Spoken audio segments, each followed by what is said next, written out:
You know how that thing in science where just by measuring the amount of stuff you have, you've changed the outcome? No, it's still the same water.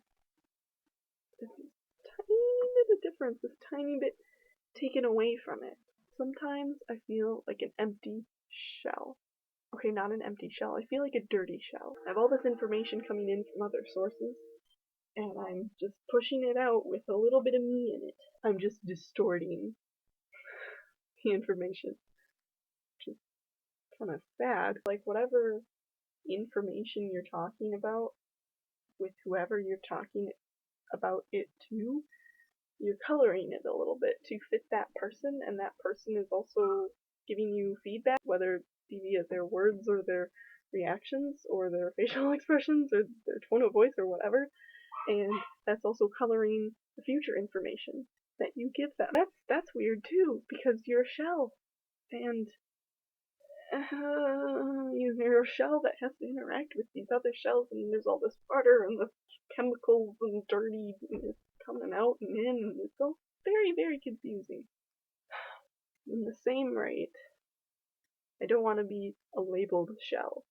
This shell makes dirty water. This shell makes wine. This shell makes Kool-Aid. So I've always been terrified of being labeled. I've had no problem labeling other people in my life. When you watch like shows and stuff, you can be like, oh, that's the pretty character, that's the stupid character, and that's the slutty character, and that's the cute character, and it's not so clear in real life.